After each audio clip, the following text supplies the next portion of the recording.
വണ്ണപ്പുറം ഇടവകയിൽ നിന്ന് വരുന്നു. എൻ്റെ പേര് ഷിജി സിബി എന്നാണ്. ഞാൻ എൻ്റെ മകൾക്ക് വേണ്ടിയാണ് സാക്ഷ്യം പറയുന്നത്. എൻ്റെ മകൾക്ക് നല്ലൊരു ഹോസ്പിറ്റലിൽ BSc നഴ്സിംഗ് പഠിച്ചിട്ട് ജോലി കിട്ടുവാൻ വേണ്ടി ഇവിടെ വന്ന് മാതാവിനോട് നിരന്തരം പ്രാർത്ഥിച്ചുകൊണ്ടിരുന്നു.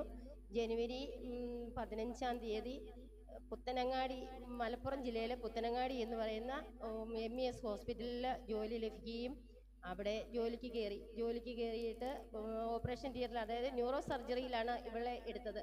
ന്യൂറോ സർജറി കയറിയിട്ട് എല്ലാ ദിവസവും 8 മണി മുതൽ 5 മണി വരെ ഇത് പഠിക്കാൻ വേണ്ടിയിട്ട് അവരെ പഠിപ്പിച്ചുകൊണ്ടിരുന്നു. ഭയങ്കര പാടാണ്. എന്നും വിളിക്കും, പറയും അമ്മി മാതാവിനോട് പ്രാർത്ഥിക്കണം എന്ന് പറയും. മാതാവിനോട് 12 വെള്ളിയാഴ്ച നിയോഗം വെച്ച് പ്രാർത്ഥിച്ചുകൊണ്ടേയിരുന്നു. ന്യൂറോ സർജറി പഠിപ്പിച്ചു. അതുപോലെ ഓർത്തോ, യൂറോ, പിന്നെ ഗൈനക്കോളജി എല്ലാ ഓപ്പറേഷൻ തിയേറ്ററിലും എല്ലാ കൂട്ടവും പഠിപ്പിച്ചു. പിന്നെ നൈറ്റ് കിട്ടാൻ വേണ്ടി നിരന്തരം പ്രാർത്ഥിച്ചുകൊണ്ടിരുന്നു.